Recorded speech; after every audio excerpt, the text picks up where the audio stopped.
एक बार भगवान बुद्ध एक गांव में उपदेश दे रहे थे। उस गांव का एक धनवान व्यक्ति बुद्ध के उपदेश सुनने आया। उपदेश सुनकर उसके मन में एक प्रश्न पूछने की जिज्ञासा हुई, परंतु सबके बीच में प्रश्न पूछने में उसे कुछ संकोच हुआ, क्योंकि उस गांव में उसकी बहुत प्रतिष्ठा थी और प्रश्न ऐसा था कि उसकी प्रतिष्ठा दांव पर लग जाती। इसलिए वह सबके जाने का इंतजार करने लगा। जब सब लोग चले गए तब वह उठकर बुद्ध के पास आया और अपने दोनों हाथ जोड़कर बुद्ध से कहने लगा, प्रभु, मेरे पास सब कुछ है, धन, दौलत, पद, प्रतिष्ठा, ऐश्वर्य, किसी चीज़ की कोई कमी नहीं है, परंतु मैं खुश नहीं हूँ। हमेशा खुश रहने का राज क्या है? मैं जानना चाहता हूँ कि हम हमेशा प्रसन्न कैसे रहें।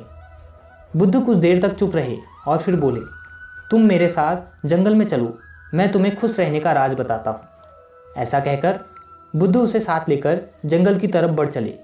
रास्ते में बुद्ध ने एक बड़ा सा पत्थर उठाया और उस व्यक्ति को देते हुए कहा, इसे पकड़ो और चलो। वह व्यक्ति पत्थर उठाकर चलने लगा। कुछ समय बाद उस व्यक्ति के हाथ में दर्द होने लगा, लेकिन वह चुप रहा और चलता रहा।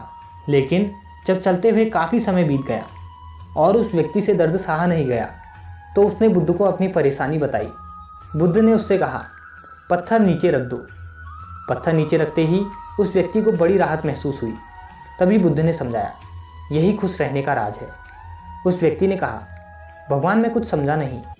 बुद्ध बोले, जिस तरह इस पत्थर को कुछ पल तक हाथ में रखने पर थोड़ा सा दर्द, 1 घंटे तक रखने पर थोड़ा ज़्यादा दर्द और काफ़ी समय तक उठाए रखने पर तेज़ दर्द होता है, उसी तरह दुखों के बोझ को हम जितने ज़्यादा समय तक अपने कंधों पर उठाए रखेंगे, उतने ही ज़्यादा दुखी और निराश रहेंगे। यह हम पर निर्भर करता है कि हम दुखों के बोझ को कुछ पल तक उठाए रखना चाहते हैं या ज़िंदगी भर। अगर खुश रहने की आकांक्षा हो तो दुख रूपी पत्थर को जल्द से जल्द नीचे रखना सीखना होगा।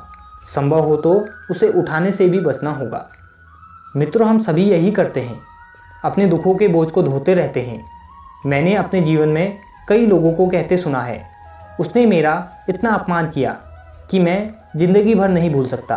वास्तव में अगर आप उसे नहीं भूलते हैं तो आप अपने आप को ही कष्ट दे रहे हैं। दुखों से मुक्ति तभी संभव है जब हम दुख के बोझ को अपने मन से जल्द निकाल दें और इच्छाओं से रहित होकर जो भी हमारे पास है उसमें संतोष कर प्रसन्न रहे। याद रखिए, प्रत्येक क्षण अपने आप में नया है और जो क्षण बीत चुका है उसकी कड़वी यादों को मन में संजो कर रखने से बेहतर है कि हम अपने वर्तमान क्षण का पूर्ण रूप से आनंद उठाएं। इसलिए खुश रहिए, प्रसन्न रहिए।